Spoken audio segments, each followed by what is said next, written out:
마지막 띡지 소리와 함께 맥주 한 캔이 또 팔려나갔다.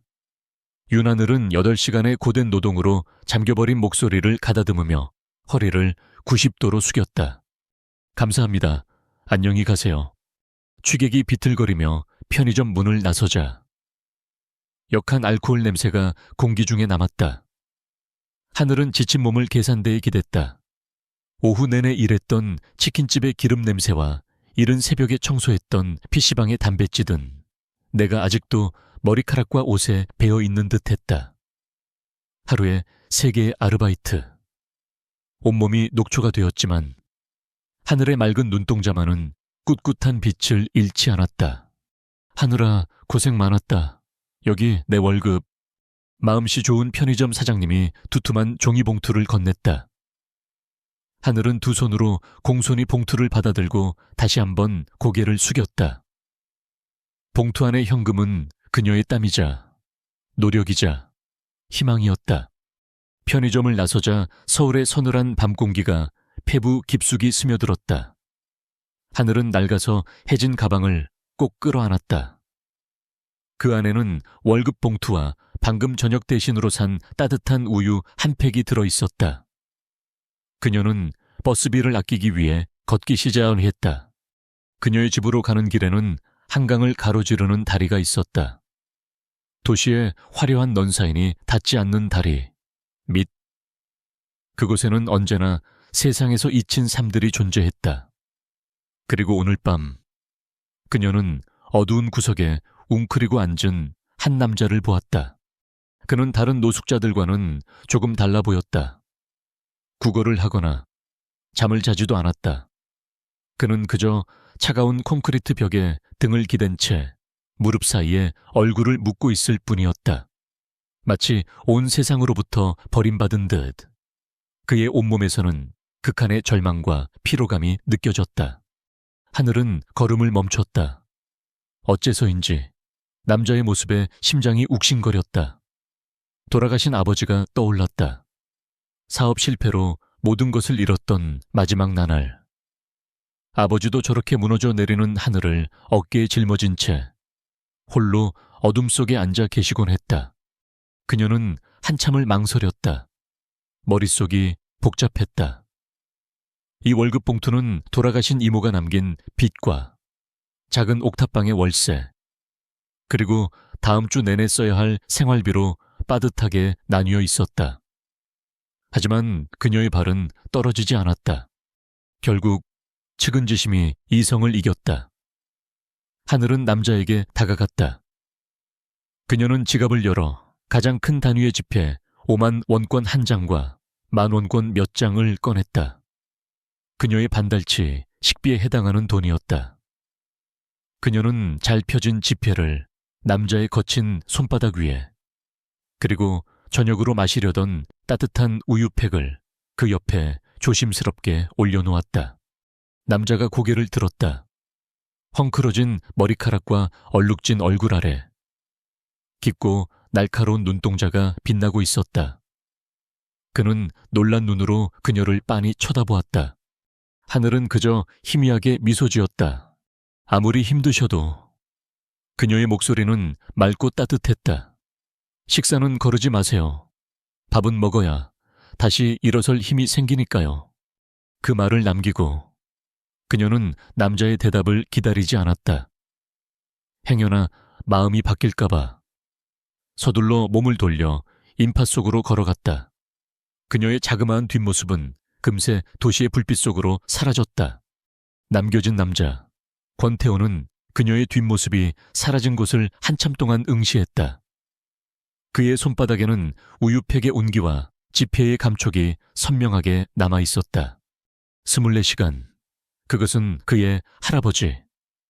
TK그룹의 총수가 내건 마지막 테스트였다. 내 지갑, 휴대폰, 신분을 모두 버리고 24시간 동안 거지로 살아봐라. 어떤 대가도 바라지 않고 너에게 진심을 베푸는 첫 번째 사람. 그 사람이 TK그룹의 안주인이 될 자격이 있다. 터무니없는 시험이라고 생각했다. 그는 이곳에서 몇 시간 동안 경멸의 눈초리와 모욕적인 언사를 견뎌냈다. 이 세상에 그런 사람은 없다고 그렇게 단정하고 있었다. 그녀가 나타나기 전까지는 바로 그때 소리 없이 다가온 검은색 세단 한 대가 그의 옆에 멈춰 섰다. 뒷문이 열리고 완벽한 수트 차림의 김비서가 내려 정중히 고개를 숙였다.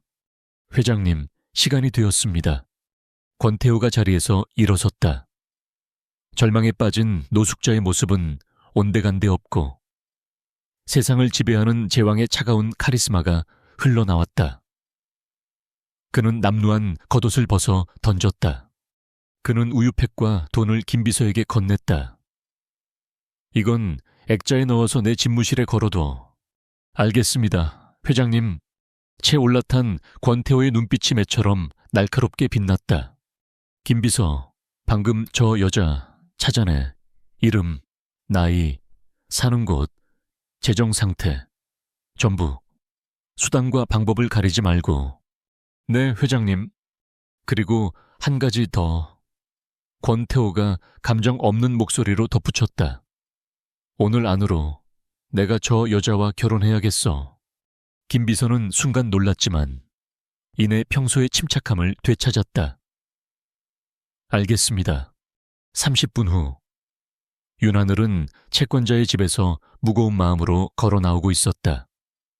월급은 빚을 갚기에 턱없이 부족했다. 다음 주에는 라면으로 며칠을 버텨야 할지 계산하던 그때 고급 세단 한 대가 그녀의 앞을 가로막듯 멈춰 섰다. 차에서 내린 남자가 그녀에게 전문적인 태도로 인사했다. 혹시 윤하늘 씨 맞으십니까? 네, 그런데 누구시죠? 하늘은 경계하며 한 걸음 물러섰다. 남자는 명함을 내밀었다. TK그룹 회장 비서실의 김성훈 실장이라고 합니다. 하늘은 어리둥절했다. TK그룹 대한민국 최고의 대기업 중 하나인 그곳에서 어째서 자신을. 김 비서는 그녀가 더 이상 궁금해할 틈을 주지 않았다. 그는 날씨를 보고하듯 아무런 감정 없는 목소리로 본론을 꺼냈다.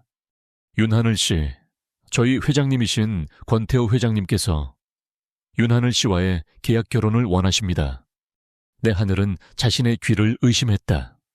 김 비서는 한 글자 한 글자 명확하게 반복했다. 회장님께서 윤하늘 씨와 결혼하고 싶어 하십니다. 윤하늘 씨가 가진 모든 부채는 저희 그룹에서 해결해드리는 조건입니다. 물론입니다. 제 1장의 내용을 바탕으로 한국 독자들이 선호하는 감정선과 빠른 전개를 담아 제 2장을 한국어로 작성해 드리겠습니다. 제 2장 속전속결 결혼식과 차가운 계약서. 윤하늘은 순간 자신의 귀를 의심했다.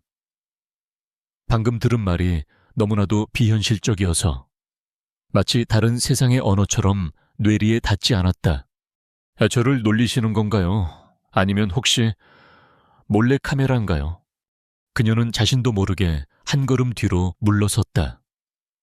눈앞에 정중한 남자와 그 뒤에 서 있는 값비싼 세단, 그리고 방금 들은 황당무계한 제안까지 모든 것이 거대한 사기극의 일부처럼 느껴졌다.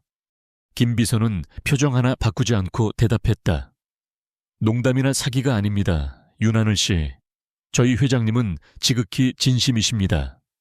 말도 안 돼요. 하늘의 목소리가 날카로워졌다. 제가 당신들 회장님을 어떻게 알겠어요? 오늘 처음 보는 분들인데 왜 저와 결혼을... 그때였다.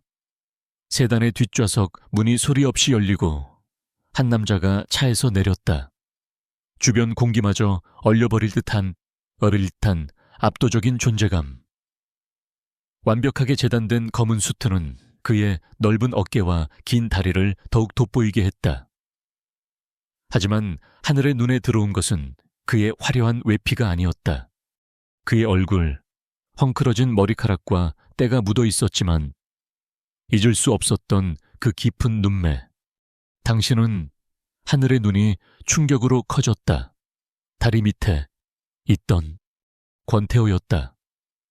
불과 1시간 전 절망에 빠진 얼굴로 그녀의 동정을 샀던 그 남자. 그는 이제 세상의 모든 것을 가진 제왕처럼 차가운 눈으로 그녀를 내려다보고 있었다. 그래, 나다. 그의 목소리는 낮고 건조했다. 설명할 시간이 없으니 본론만 말하지. 할아버지의 유언이다. 오늘 자정까지 법적인 아내를 만들지 못하면 나는 TK그룹의 모든 상속권을 박탈당한다. 하늘은 아무 말도 할 수 없었다. 상황이 이해의 범주를 넘어서고 있었다. 당신은 내 테스트를 통과한 유일한 여자다. 그래서 당신이어야만 해. 이건 거래야. 당신의 1년이라는 시간을 사겠다. 그 대가로 당신을 짓누르는 모든 빚을 청산해주지. 김 비서가 서류 가방에서 두툼한 계약서를 꺼내 그녀의 눈앞에 펼쳤다. 계약 기간은 오늘로부터 만 1년으로 한다. 계약 기간 동안 두 사람은 법적 부부로서의 대외적인 의무를 성실히 이행한다. 상호 간의 사생활을 존중하며 어떠한 감정적, 육체적 교류도 금지한다. 계약 만료 시 갑 권태어 흔을 윤하늘에게 위자료로 10억 원을 지급한다. 10억. 하늘의 눈이 멍하니 그 숫자에 머물렀다. 그녀가 평생을 일해도 만져볼 수 없는 돈이었다. 하지만 싫어요. 하늘은 고개를 저었다. 아무리 돈이 급해도 제 인생을 팔 수는 없어요. 그녀가 단호하게 몸을 돌려 떠나려는 순간 그녀의 낡은 휴대폰이 요란하게 울리기 시작했다. 화면에 뜬 이름은 악덕 채권자였다. 받기 싫었지만 받지 않으면 더 큰 화를 부를 것을 알기에 그녀는 떨리는 손으로 통화 버튼을 눌렀다. 야, 윤환을 당장 돈 안 갚아 오늘까지 시간 준다고 했지. 지금 당장 네 옥탑방에 쳐들어가서 살림살이 다 때려 부수기 전에 돈 들고 튀어와. 수화기 너머로 고함 소리가 쏟아졌다. 하늘의 얼굴이 하얗게 질렸다. 이모가 남긴 빚, 그것은 그녀의 목을 조르는 보이지 않는 족쇄였다. 통화가 끝나자 세상은 고요해졌다. 권태호는 아무 말 없이 그녀를 지켜보고 있었다. 그의 눈빛은 거봐, 너에게는 선택지가 없어라고 말하는 듯 했다. 결국 하늘의 어깨가 무너져 내렸다. 그녀는 작은 목소리로 속삭였다. 알겠어요. 할게요. 그 계약, 모든 것은 속전속결로 진행되었다. 하늘은 곧바로 차에 태워져 삭막한 변호사 사무실로 향했다. 그녀는 아무 생각 없이 변호사가 내민 수십 장의 서류에 이름을 적었다. 마지막으로 그녀는 혼인신고서라는 글자 아래 자신의 이름을 적었다. 잉크가 종이에 스며드는 순간 그녀는 자신의 인생을 통째로 팔아넘기는 기분이었다. 웨딩드레스도 반지도 축하의 말 한마디도 없었다. 그렇게 그녀는 서류 한 장으로 대한민국 최고 재벌의 아내가 되었다. 다시 채 올라탔을 때 두 사람 사이에는 무거운 침묵만이 흘렀다. 차는 서울의 야경이 한눈에 내려다 보이는 도시의 가장 높은 곳에 위치한 초고층 주상복합 건물로 향했다. 전용 엘리베이터를 타고 도착한 곳은 펜트하우스였다. 현관문이 열리자 믿을 수 없을 만큼 넓고 화려한 내부가 드러났다. 바닥부터 천장까지 이어진 통유리창 너머로 서울의 불빛이 보석처럼 흩뿌려져 있었다. 하지만 그 화려함 속에는 어떤 온기도 느껴지지 않았다. 모든 것이 잘 꾸며진 모델하우스처럼 차갑고 비인간적이었다. 저쪽이 당신이 쓸 방이다. 권태호가 손가락으로 복도 끝의 방을 가리켰다. 네. 필요한 건 김 비서에게 말하면 뭐든 구해줄 거다. 그는 그렇게 말하고 자신의 방으로 향하려다 잠시 멈춰 서서 다른 쪽 문을 턱으로 가리켰다. 그리고 저곳은 내 서재다. 그의 목소리가 아까보다 한 톤 더 낮아졌다. 어떤 경우에도 절대 들어오지 마. 그것이 그들의 첫날 밤 남편이 아내에게 건넨 첫 번째 규칙이었다. 권태호는 그대로 자신의 방으로 사라졌다. 쿵 하고 문 닫히는 소리가 거대한 공간을 울렸다. 홀로 남겨진 하늘은 계약서가 든 봉투를 든 채 낯선 공간의 한가운데에 우두커니 서 있었다. 창밖에 화려한 야경이 마치 그녀를 비웃는 것만 같았다. 물론입니다. 제2장의 긴장감 넘치는 결말에 이어 주인공들이 더 큰 시련과 마주하게 되는 제3장을 한국어로 작성해 드리겠습니다. 제3장 용의 가문을 만나다 그날 밤 윤하늘은 낯선 호화로움 속에서 뜬 눈으로 밤을 새웠다. 구름처럼 푹신한 침대도 은은하게 빛나는 도시의 야경도 그녀에게는 위안이 되지 못했다. 이것은 내 자리가 아니야. 그녀는 밤새도록 되뇌었다. 다음 날 아침 그녀가 잠에서 깨기도 전에 방문이 열리고 전문가들로 보이는 사람들이 방 안으로 들어왔다. 오늘 저녁 본가에 들어가셔야 하니 준비를 시작하겠습니다. 사모님, 사모님. 그 어색한 호칭에 하늘은 몸둘 바를 몰랐다. 그녀는 의지와 상관없이 목욕을 하고 값비싼 스킨케어를 받고 전문 메이크업 아티스트의 손에 얼굴을 맡겼다. 수십 벌의 명품 드레스가 그녀의 앞에 펼쳐졌다. 그녀는 마치 살아있는 마네킹이 된 기분이었다. 모든 준비가 끝났을 때 거울 앞에 선 하늘은 그 안에 비친 낯선 여자를 보며 숨을 멈췄다.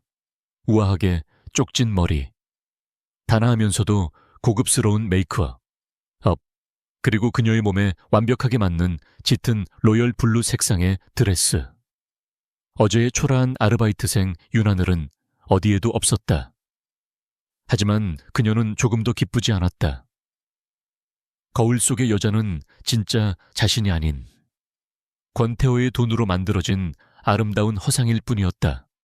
준비 다 됐나? 방문 앞에 서 있던 권태호가 무심하게 물었다. 그는 잠시 그녀를 쳐다보았다. 그의 무표정한 얼굴에 아주 미세한, 거의 알아챌 수 없는 동요가 스쳐 지나갔지만 이내 사라졌다. 그의 차를 타고 가는 내내 하늘은 입술을 굳게 다물었다. 본가라고 불리는 그의 가족 저택으로 향하는 길은 마치 사지로 끌려가는 길처럼 느껴졌다.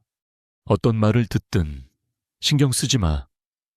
저택의 거대한 철문이 열리기 직전 태호가 처음으로 입을 열었다. 그저 고개만 끄덕여. 나머진 내가 알아서 할 테니. 권씨 가문의 저택은 현대적인 성창과 같았다. 거대한 정원과 분수, 그리고 고풍스러운 건물은 압도적인 위압감을 풍겼지만 그 어디에서도 따뜻한 온기는 느껴지지 않았다. 식당 안 긴 테이블에는 이미 태호의 새어머니인 박 여사와 그의 이복 여동생인 권희주가 앉아 있었다. 어머, 태호 왔니? 박 여사가 우아하게 웃으며 그들을 맞았지만 그녀의 눈은 노골적으로 하늘을 위아래로 훑고 있었다. 그리고 이쪽이 네가 말했던 그 아가씨구나. 인사드려요. 윤하늘입니다. 하늘이 간신히 목소리를 내어 인사했다. 오빠, 어디서 이런 신데렐라라도 주워왔어. 여동생 희주가 비아냥거리듯 말했다. 언니, 그런데 집안은 좀 괜찮아. 우리 집안은 아무나 들이는 곳이 아니라서 말이야. 식사 시간은 고문과도 같았다. 하늘은 그야말로 가시방석에 앉은 기분이었다. 박 여사와 희주는 교묘하게 웃는 얼굴로 그녀의 배경을 낱낱이 파헤치는 질문들을 던졌다. 부모님은 무슨 일 하시고 두 분 모두 오래전에 돌아가셨습니다. 어머, 안 됐구나. 그럼 대학은 어디 나왔니? 지방에 있는 작은 대학을 나왔습니다. 그녀의 대답이 이어질수록 테이블의 공기는 싸늘하게 식어갔다. 근본도 없는 고아. 그들의 눈빛은 그렇게 말하고 있었다. 태호는 약속대로 그녀를 변호해주지 않았다. 그는 그저 무표정한 얼굴로 자신의 접시만 내려다볼 뿐이었다. 바로 그때였다. 식당 문이 열리고 지팡이를 짚은 한 노인이 안으로 들어섰다. 좌중을 압도하는 카리스마. TK그룹의 살아있는 신화, 권 회장이었다. 식탁에는 무거운 침묵이 내려앉았다. 권 회장은 다른 가족들에게는 눈길도 주지 않고 곧장 하늘에게로 시선을 고정했다.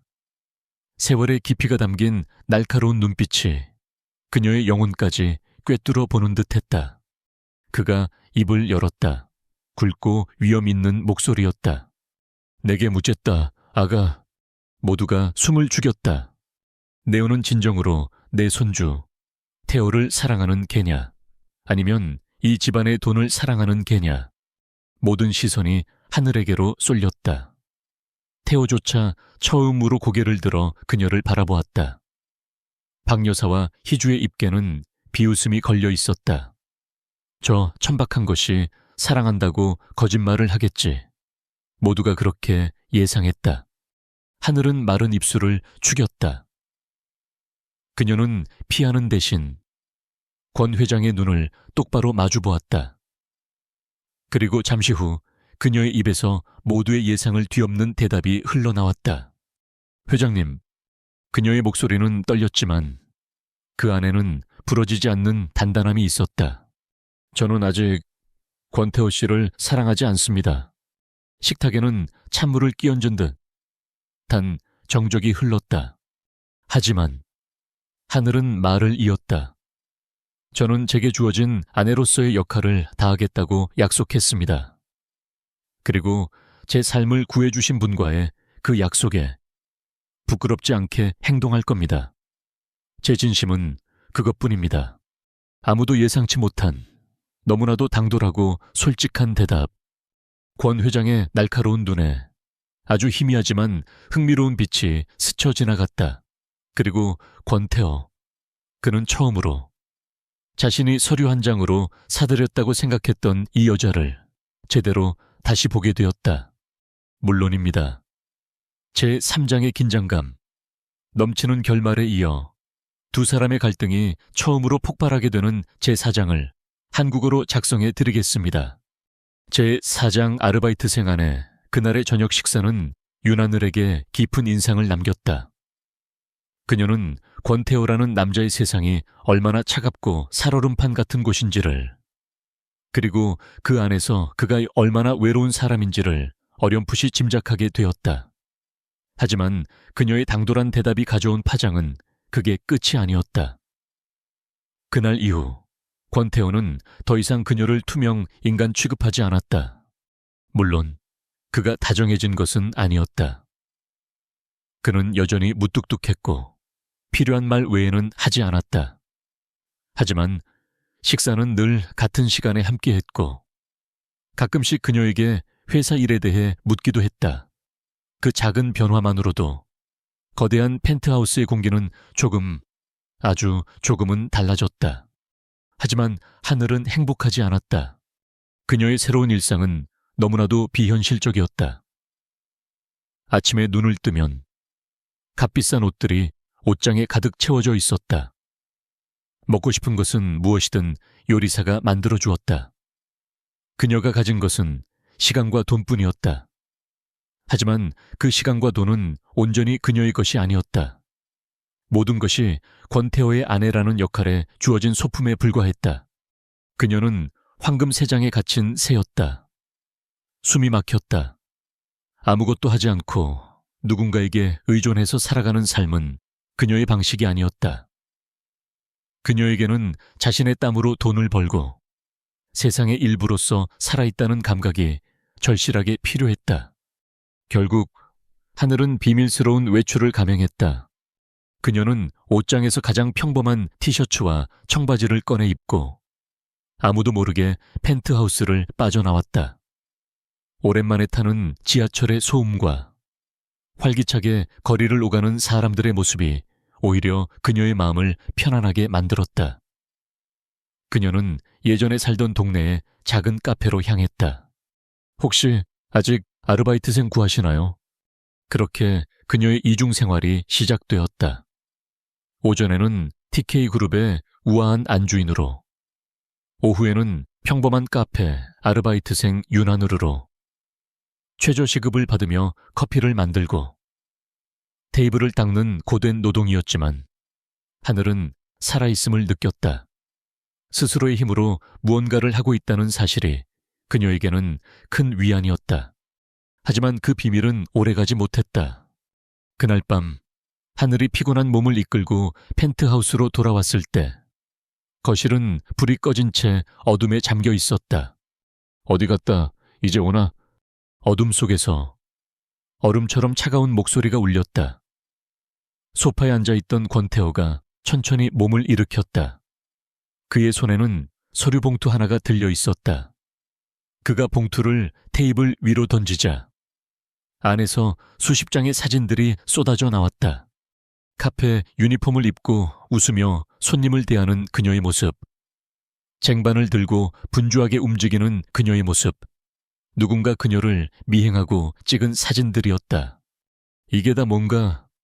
그의 목소리는 분노로 낮게 가라앉아 있었다. TK그룹 안주인이라는 자리가 그렇게 우스워 일게 카페 종업원 노릇이나 하면서 감히 내 얼굴에 먹칠을 해. 하늘의 온몸에서 피가 빠져나가는 기분이었다. 그녀의 비밀을 들킨 것보다 그의 말에 담긴 경멸감이 그녀의 심장을 더 아프게 찔렀다. 매옥칠이라니요. 하늘의 손이 부들부들 떨렸지만 그녀는 입술을 깨물고 그를 똑바로 마주 보았다. 전 그저 제 일을 한 것뿐이에요. 제 힘으로 돈을 버는 게 왜 당신 얼굴에 먹칠을 하는 거죠? 내 일 내년의 일은 내 아내 역할을 하는 거야. 돈이 필요하면 얼마든지 주겠다고 했을 텐데. 돈 문제가 아니에요. 하늘도 자신도 모르게 소리를 높였다. 저는 당신의 계약직 아내이지만 그 이전에 윤하늘이에요. 저 자신으로 살고 싶단 말이에요. 당신이 만들어 놓은 인형이 아니라 두 사람의 고성이 텅 빈 거실을 울렸다. 평생을 자신의 뜻대로만 살아온 남자와 더 이상 자신의 삶을 빼앗기고 싶지 않은 여자의 자존심이 정면으로 충돌했다. 권태호는 난생 처음 받아보는 거역에 순간 말을 잃었다. 그의 얼굴이 차갑게 굳어졌다. 그는 더 이상 아무 말도 하지 않고 그대로 현관으로 향했다. 어디 가요? 내가 말하는 너 자신이 없는 곳으로. 쾅 현관문이 닫히는 소리가 폭음처럼 울렸다. 집 안에는 다시 완벽한 정적이 찾아왔다. 하늘은 그 자리에 주저앉았다. 눈물이 쏟아져 나왔지만 후회하지는 않았다. 다음 날 아침, 태호는 돌아왔다. 그의 얼굴에는 밤새 잠을 못 잔 듯 피곤한 기색이 역력했다. 그는 사과하지 않았다. 대신 거실 테이블 위에 또 다른 서류처를 던져놓았다. T그룹 사회공헌재단 설립계획안. 하늘이 의아한 눈으로 그를 쳐다보자 그가 무심한 목소리로 말했다. 정일을 하고 싶다면 그런 가짜는 일 말고 여기서 해. 내 눈앞에서 내 통제해. 그것은 사과도 화해도 아니었다. 하지만 그의 방식대로 한 발 물러선 최초의 타협이었다. 하늘은 복잡한 눈으로 서류철을 내려다보았다.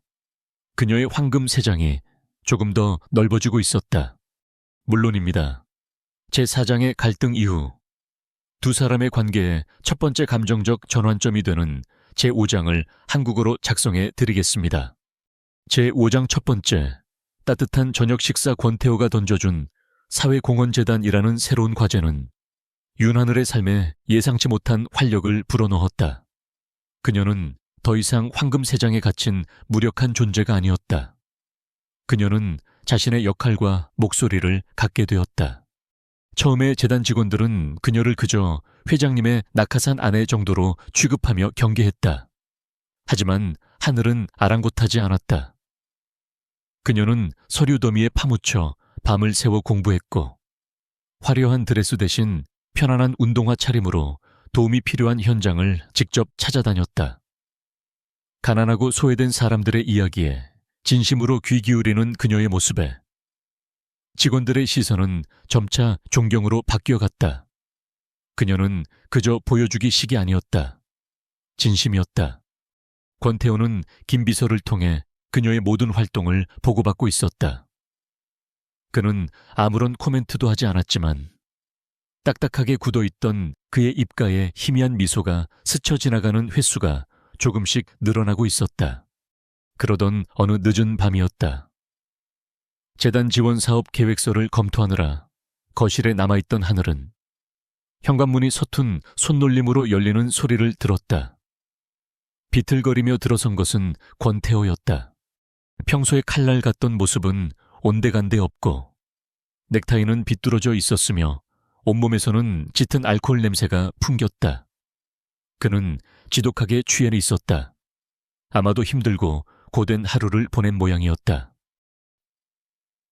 하늘은 순간 모른 척하고 방으로 들어가고 싶었다. 아직 그와는 어색한 사이였고 지난번의 다툼이 완전히 가신 것도 아니었다. 하지만 소파에 쓰러지듯 몸을 던진 그의 모습이 너무나도 지쳐 보이고 어딘가 위태로워 보여 차마 발길이 떨어지지 않았다. 그녀는 작게 한숨을 내쉬고는 조용히 부엌으로 향했다. 냉장고에 있던 마른 북어와 콩나물을 꺼내 서툰 솜씨지만 정성을 다해 해장국을 끓이기 시작했다. 보글보글 찌개가 끓는 소리가 적막한 펜트하우스를 조용히 채웠다. 따뜻한 김이 나는 국그릇을 들고 거실로 나왔을 때 태호는 소파에 잠든 듯 누워 있었다. 하늘은 그를 조심스럽게 흔들어 깨웠다. 저기요, 권태호 씨, 일어나서 이거라도 드세요. 속이 좀 풀릴 거예요. 태호는 하는 잠꼬대와 함께 힘겹게 눈을 떴다. 취기 어린 그의 눈은 초점이 흐려져 있었다. 그는 눈앞의 하늘을 잠시 알아보지 못하고 멍하니 그녀를 올려다보았다. 여머니, 그는 어린아이처럼 중얼거렸다. 그 한마디에 하늘의 심장이 쿵 하고 내려앉았다. 그녀는 아무 말도 하지 못했다. 태호는 해장국을 한두 숟갈 뜨는 둥 마는 둥 하더니 다시 소파에 머리를 기댔다. 그리고는 꿈결처럼 한 번도 꺼낸 적 없는 자신의 속마음을 털어놓기 시작했다. 우리 어머니는 꽃을 참 좋아했는데 늘 아팠어. 이 넓은 집에서. 난 항상 혼자였지. 아버지는 바빴고 모두가 내게 무언가를 바랄 뿐. 아무도 내 곁에 있어주지 않았어. 그의 목소리는 평소의 냉정함이라고는 찾아볼 수 없을 만큼 상처받은 어린아이처럼 연약했다. 하늘은 말없이 그의 곁에 앉아 그의 이야기를 들어주었다. 화려한 재벌 3세의 모습 뒤에 숨겨진 깊은 외로움이 그녀의 마음에 파고들었다. 그가 다시 잠에 빠져들었을 때 하늘은 조용히 일어나 담요를 가져와 그의 몸 위에 덮어주었다. 그리고는 잠든 그의 등을 아주 조심스럽게 몇 번 토닥여 주었다. 마치 상처 입은 아이를 달래듯이. 다음 날 아침 지끈거리는 머리를 부여잡고 눈을 뜬 권태호는 자신이 소파에 잠들어 있다는 것을 깨달았다. 몸에는 부드러운 담요가 덮여 있었다. 그는 어젯밤의 일이 잘 기억나지 않았다. 그가 몸을 일으키자 거실 테이블 위에 놓인 냄비와 그릇이 눈에 들어왔다. 국은 다시 데워져 있었고 그 옆에는 작은 포스트잇 한 장이 붙어 있었다. 식사는 거르지 마세요. 익숙한 글씨체. 그리고 익숙한 문장. 순간 그의 머릿속에 다리 밑에서 만났던 따뜻한 우유를 건네던 그 여자의 모습이 스쳐 지나갔다. 어젯밤 자신을 돌봐주던 희미한 기억과 처음 만났던 그날의 기억이 겹쳐졌다. 그는 한참 동안 그 포스트잇에서 눈을 떼지 못했다. 늘 차갑고 텅 비어있던 이 공간이 처음으로 집처럼 느껴졌다. 그의 단단하고 차가웠던 마음에 아주 작지만 선명한 균열이 가기 시작했다. 물론입니다. 제우장의 감정적인 변화에 이어 두 사람의 관계가 외부의 적에 의해 더욱 단단해지는 계기가 되는 제6장을 한국어로 작성해 드리겠습니다. 제6장 오랜 적과 새로운 보호자 권태호의 이복 여동생. 권희주는 윤하늘이라는 존재가 눈에 가시 같았다. 근본도 없는 여자가 오빠의 옆자리를 차지하고 심지어 할아버지의 관심까지 받는 것을 도저히 참을 수 없었다. 그녀는 하늘을 상류층 사교계에서 완전히 매장시켜버릴 계획을 세웠다. 희주는 가식적인 미소를 지으며 하늘에게 다가왔다. 새언니, 주말에 VVIP들만 참석하는 자선 파티가 있는데 같이 가지 않을래요? 이제 우리 가족이 되었으니까. 이런 자리에도 익숙해져야죠. 함정이라는 것을 알았지만 하늘은 거절할 수 없었다. 권태호의 아내로서 마땅히 해야 할 의무 중 하나였기 때문이다. 파티가 열리는 호텔 연회장은 눈이 부실 정도로 화려했지만 그 안을 채운 사람들의 눈빛은 차갑기만 했다. 하늘은 자신이 마치 다른 종족이 섞여 있는 듯한 이질감을 느꼈다. 희주는 그런 그녀를 여러 사람에게 소개시킨다는 핑계로 이리저리 끌고 다녔다. 사건은 그때 일어났다. 하늘이 와인잔이 놓인 트레이를 들고 조심스럽게 걷고 있을 때 희주가 뒤에서 그녀와 교묘하게 부딪혔다. 여모. 하늘의 손에 있던 와인잔들이 그대로 앞으로 쏟아지며 바로 앞에 서 있던 한 중년 여성의 순백색 드레스 위로 붉은 와인을 쏟아부었다. 진성그룹의 안주인으로 사교계에서 까다롭고 거만하기로 유명한 여자였다. 어머나, 이게 무슨 짓이야. 여자가 경악하며 소리쳤다. 이게 얼마짜리 드레스인 줄 알아. 내 깎게 평생을 벌어도 못 살 옷이야. 주변의 모든 시선이 그들에게로 쏠렸다. 희주는 기다렸다는 듯이 과장되게 호들갑을 떨었다. 죄송해요. 사모님, 저희 새언니가 아직 이런 곳은 처음이라 뭘 잘 몰라서 그랬나 봐요. 그 말은 사과가 아니라 하늘의 출신을 만천에 광고하는 꼴이었다. 사람들의 입가에 경멸적인 비웃음이 걸렸다. 하늘은 얼굴이 새하얗게 질린 채 아무 말도 못하고 고개만 숙였다. 모욕감에 눈물이 핑 돌았다. 바로 그 순간이었다. 지금 여기서 뭐 하는 짓들이지. 얼음장처럼 차가운 목소리가 연회장을 가르며 울려 퍼졌다. 소란스럽던 장내는 순식간에 물을 끼얹은 듯 조용해졌다. 모세의 기적처럼 사람들이 양옆으로 갈라섰고 그 길의 끝에는 권태호가 서 있었다.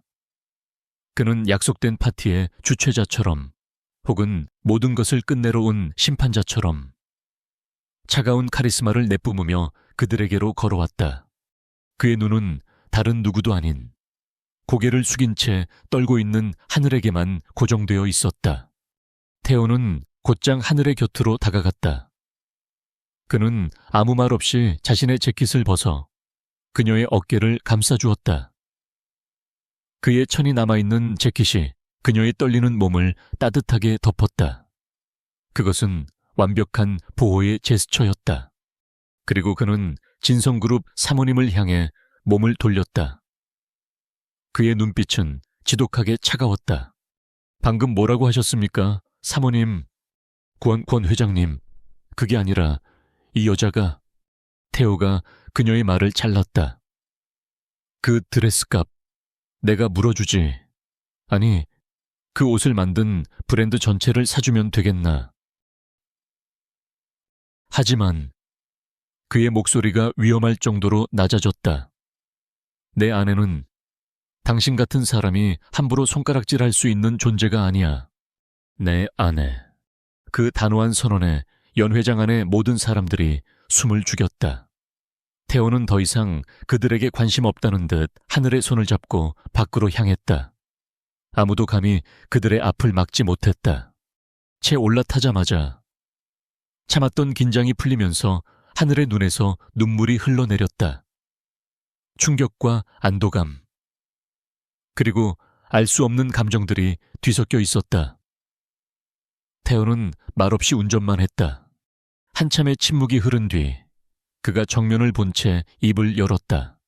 앞으로는 그의 목소리는 여전히 무뚝뚝했지만 아까와는 다른 무언가가 담겨 있었다. 누구도 너를 함부로 대하게 두지 마. 너, 늘 유난을 씨라고 부르던 그가 처음으로 그녀를 너라고 불렀다. 하늘은 울음을 뚝 그쳤다. 그녀는 놀란 눈으로 그의 옆모습을 바라보았다. 차 안을 울리는 너라는 그 한마디가 파티장에서 들었던 수많은 모욕과 그를 지켜주던 극적인 순간보다도 더 그녀의 심장을 세차게 흔들었다. 두 사람의 계약 관계에 아주 작지만 결정적인 변화가 시작되고 있었다. 물론입니다. 제6장에서 시작된 관계의 변화가 마침내 감정의 폭발로 이어지는 로맨스의 절정이 될 제7장을 한국어로 작성해 드리겠습니다.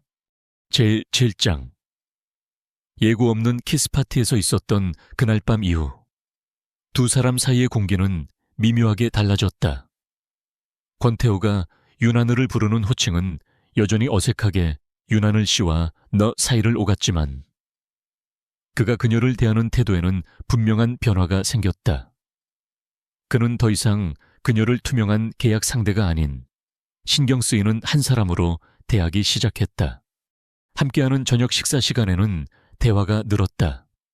그는 재단 일은 어떤지, 현장 답사는 힘들지 않은지 등을 묻곤 했다.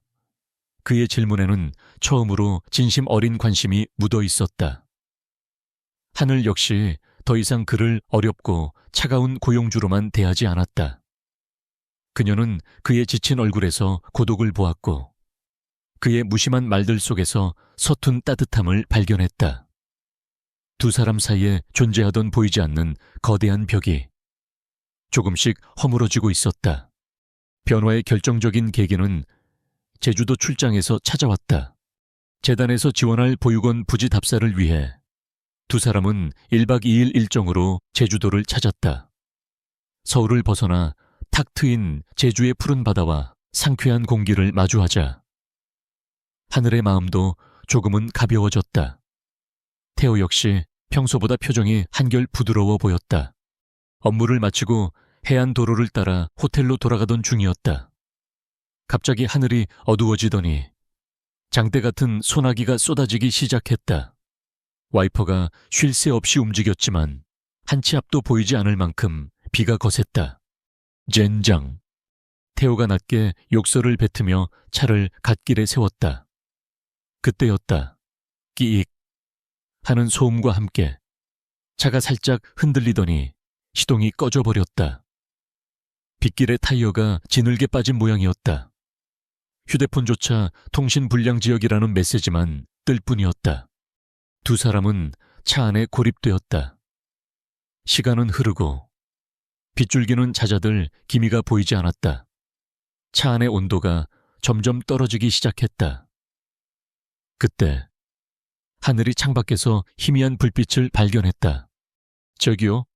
저기 집 같은 게 보여요. 두 사람은 재킷을 머리에 뒤집어 쓴 채 쏟아지는 비를 뚫고 불빛을 향해 달렸다. 그곳은 길가에서 조금 떨어진 곳에 있는 낡고 작은 나무 오두막집이었다. 다행히 문은 잠겨있지 않았다. 오두막 안은 수녀는 사람의 손길이 닿지 않은 듯 먼지가 쌓여 있었지만 아늑한 벽난로와 마른 장작이 남아있었다. 태호는 능숙하게 벽난로에 불을 피웠다. 타닥타닥. 장작 타는 소리가 거센 빗소리를 배경으로 따뜻하게 울려 퍼졌다. 두 사람은 나란히 벽난로 앞에 앉아 젖은 옷을 말렸다. 어색한 침묵이 흘렀다. 하지만 이상하게도 그 침묵은 불편하지 않았다. 오히려 밖은 폭풍우가 몰아치고 있지만 이 작은 오두막 아는 세상에서 가장 안전하고 평온한 공간처럼 느껴졌다. 말로 표현할 수 없는 묘한 기류가 두 사람을 감쌌다. 하늘은 타오르는 불빛을 바라보다가 자신도 모르게 옆에 앉은 태호를 쳐다보았다. 불빛에 비친 그의 옆모습은 평소의 날카로움 대신 깊은 고독과 부드러운 그림자가 어려 있었다. 늘 완벽하게만 보였던 남자의 처음 보는 얼굴이었다. 시선을 느꼈는지 태호도 천천히 고개를 돌려 그녀를 바라보았다. 두 사람의 눈이 허공에서 마주쳤다. 아무도 말을 하지 않았다. 오직 타닥거리는 장작 소리와 창문을 때리는 빗소리, 그리고 서로의 심장 소리만이 들리는 듯했다. 태호가 천천히 그녀에게로 몸을 기울였다. 그들 사이의 거리가 서서히 좁혀졌다. 그의 숨결이 그녀의 뺨에 와닿았다. 하늘의 심장이 터질 듯이 뛰기 시작했다. 피해야 한다는 것을 알았지만 몸이 움직이지 않았다. 마치 오랜 시간 동안 그를 기다려왔던 것처럼 마침내 그의 입술이 그녀의 입술에 조심스럽게 닿았다. 그것은 허락을 구하는 듯 아주 부드럽고 망설이는 입맞춤이었다. 하지만 그녀가 놀라 굳어있던 몸에 힘을 풀고 작게 입술을 열었을 때 그의 키스는 조금 더 깊고 절실하게 변했다. 그동안 억눌러 왔던 모든 감정들이 터져 나오는 듯 서툴지만 뜨거운 입맞춤이었다. 얼마나 시간이 흘렀을까? 두 사람이 천천히 입술을 떼었을 때 둘 다 숨이 가빠왔다. 하늘은 꿈결 같은 목소리로 거의 들리지 않게 속삭였다. 이런 건 계약이 없었는데 현실을 깨닫게 하는 그 한마디. 하지만 태호는 더 이상 예전의 권태호가 아니었다. 그는 부드럽게 그녀의 뺨을 감싸쥐고 그녀의 젖은 눈을 깊숙이 들여다보며 말했다. 그럼 그 계약서. 그의 목소리는 낮고 단호했다. 찢어버리면 되겠네. 그의 선언과 함께 오두막을 거세게 때리던 빗줄기가 거짓말처럼 조금씩 잦아들기 시작했다. 물론입니다. 로맨틱한 절정이었던 제7장에 이어 두 사람의 관계가 단순히 감정을 넘어 운명이었음을 깨닫게 되는 제8장을 한국어로 작성해 드리겠습니다. 제8장 테스트의 진실. 제주도에서의 밤이 지나고 서울로 돌아온 두 사람의 관계는 이전과는 완전히 달라져 있었다. 계약서는 더 이상 그들의 관계를 정의하는 족쇄가 아니었다. 하지만 그것이 사라진 자리에는 새로운 종류의 어색함과 혼란스러움이 자리 잡았다. 두 사람 모두 서로의 마음을 확인했지만 누구도 먼저 그 다음 단계를 이야기하지 못했다. 그들의 시작은 너무나도 기형적이었기 때문이다. 하늘은 행복하면서도 불안했다. 권태호의 진심은 의심할 여지가 없었지만 마음 한구석에는 여전히 나는 그의 테스트를 통과한 대가일 뿐이라는 그림자가 남아있었다. 그러던 어느 주말 오후 권 회장이 하늘을 개인 서재로 불렀다. 태호는 회사에 급한 일이 생겨 자리를 비운 뒤였다. 잠깐 이리 와서 앉아보거라, 아가. 권 회장의 목소리는 여전히 위험이 있었지만 처음 만났을 때와는 달리 어딘가 부드러움이 묻어 있었다. 하늘은 긴장된 마음으로 그의 맞은편 소파에 앉았다. 권 회장은 말없이 서재 벽에 설치된 대형 스크린의 리모컨을 눌렀다.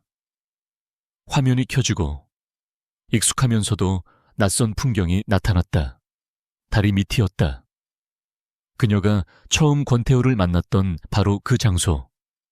영상은 고정된 CCTV 화면처럼 보였다. 화면 속에서 남루한 행색의 권태호가 절망적인 모습으로 앉아 있었다. 그리고 잠시 후 아르바이트를 마치고 돌아가던 자기 자신의 모습이 화면 안으로 들어왔다.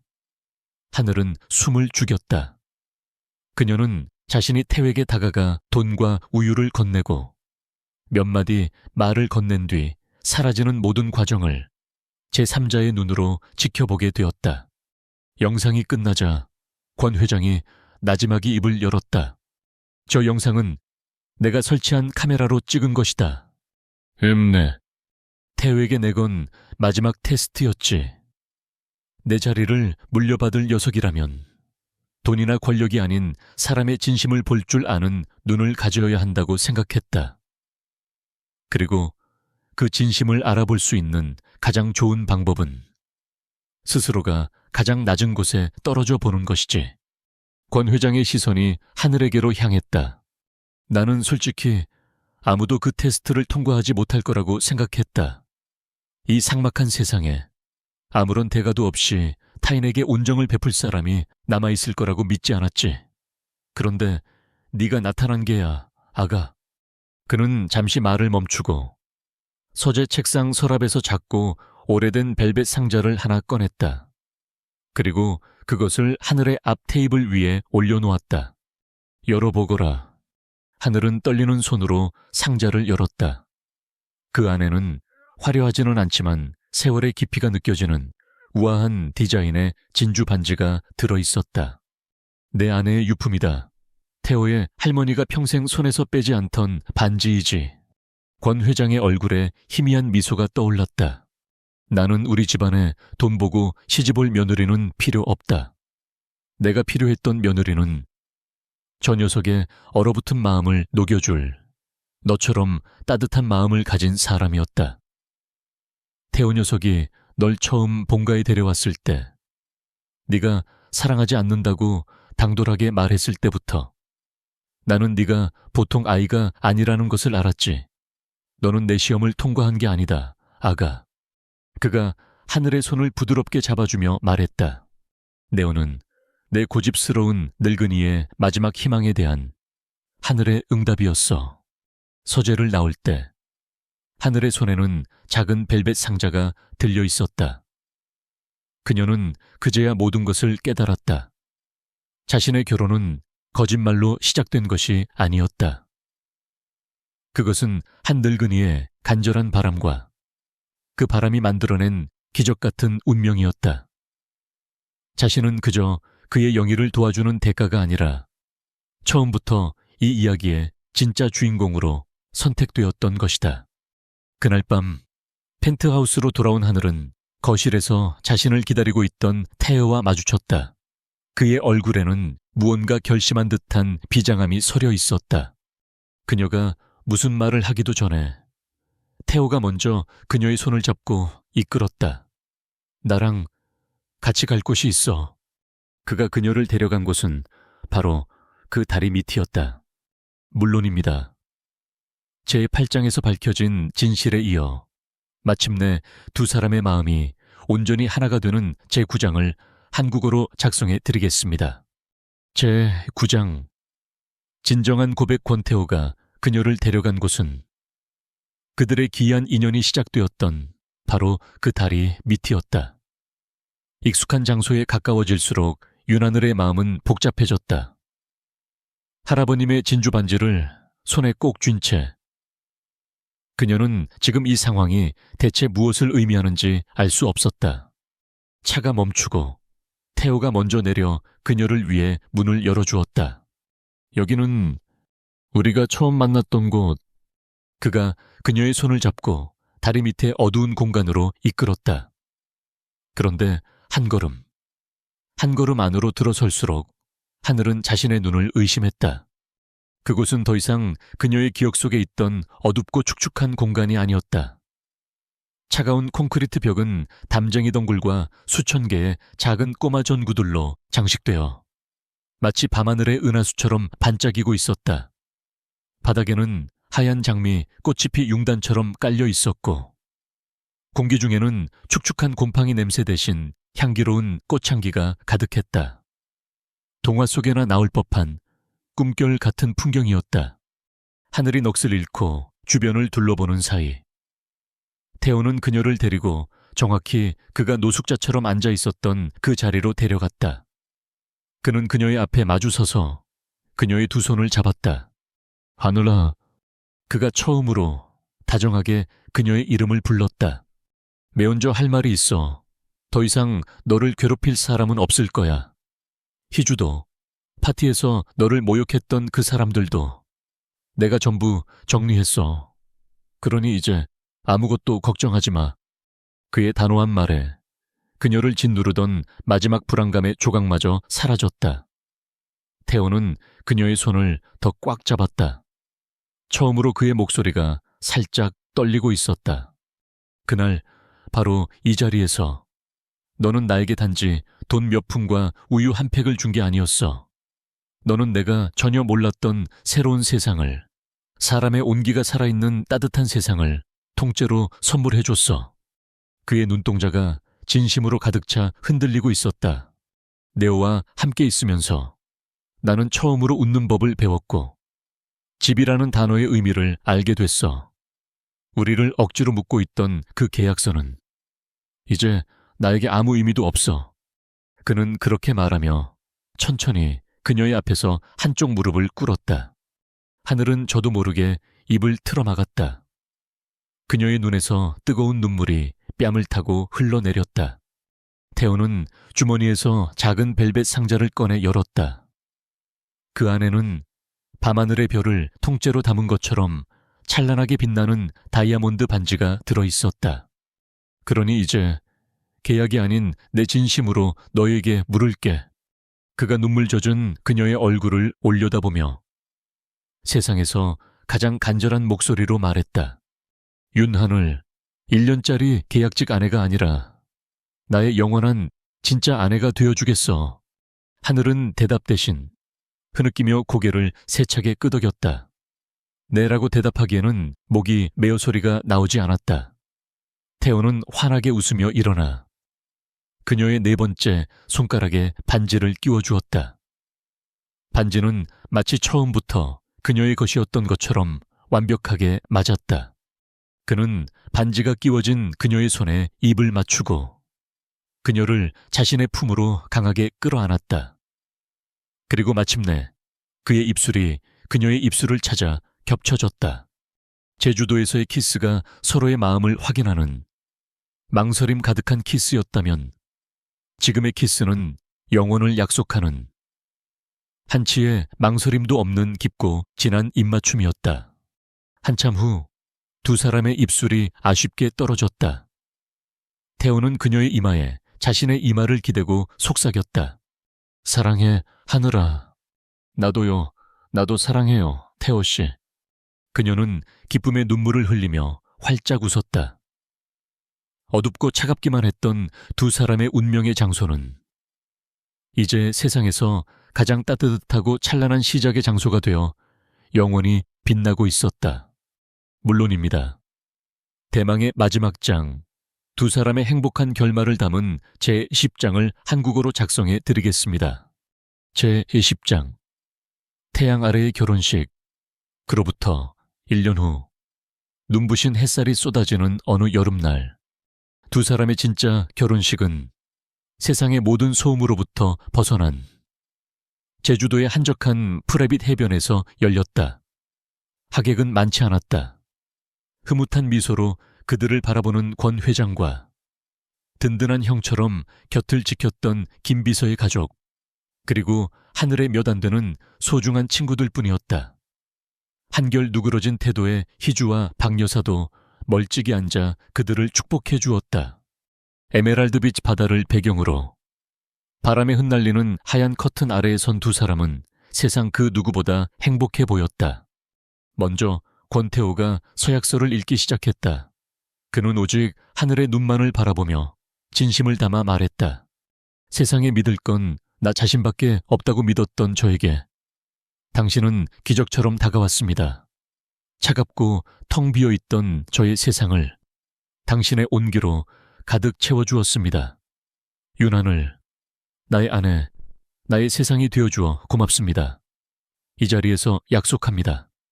영원히 당신만을 사랑하고 당신의 모든 순간을 존중하며 당신의 행복을 제 목숨처럼 지키겠습니다. 다음으로 하늘이 눈물을 살짝 머금은 채 미소 지으며 대답했다. 세상에 나 혼자라고 생각했던 저의 삶에 당신은 가장 따뜻한 집이 되어 주었습니다. 외롭고 힘들었던 저의 과거를 보듬어주고 사랑받는 것이 얼마나 행복한 일인지를 가르쳐 주었습니다. 권태호, 나의 남편. 이제 제가 당신의 편안한 쉼터가 되어 평생 당신의 곁을 지키고 함께 웃고 함께 울겠습니다. 사랑합니다. 두 사람은 서로의 손에 반지를 끼워주었고 주례의 선언과 함께 모두의 축복 속에서 입을 맞추었다. 차가운 계약으로 시작되었던 두 사람의 인연은 이제 그 어떤 법적인 구속으로도 묶을 수 없는 영원한 사랑의 약속으로 다시 태어났다. 파티가 끝나고 저녁 노을이 하늘과 바다를 온통 붉게 물들일 무렵 두 사람은 하객들이 모두 떠난 해변을 신발을 벗어든 채 맨발로 걷고 있었다. 부드러운 모래의 감촉과 귓가를 스치는 시원한 바닷바람, 그리고 서로의 손을 잡은 따뜻한 온기, 모든 것이 완벽했다. 한참을 말없이 걷던 태호가 문득 걸음을 멈추고 하늘을 돌아보았다. 그의 얼굴에는 장난기 어린 미소가 걸려 있었다. 있잖아, 하늘아. 네. 그날 다리 밑에서 나를 10만 원에 사줘서 정말 고마워. 그의 말에 하늘은 푸흐흐 하고 웃음을 터뜨렸다. 그녀는 까치발을 들어 그의 뺨에 짧게 입을 맞추며 대답했다. 제 인생 최고의 투자였어요. 두 사람은 서로를 마주보며 환하게 웃었다. 태호가 그녀를 자신의 품으로 끌어당겨 다시 한번 깊게 입을 맞추었다. 붉은 노을을 배경으로 두 사람의 그림자가 길게 하나로 합쳐졌다. 다리 밑에서 시작된 동화 같던 인연. 황당한 제안과 차가운 계약으로 얽혔던 두 개의 세상은 이제 서로에게 없어서는 안 될 단 하나의 우주가 되었다. 그들의 진짜 이야기는 바로 오늘 이 눈부신 태양 아래에서 새롭게 시작되고 있었다.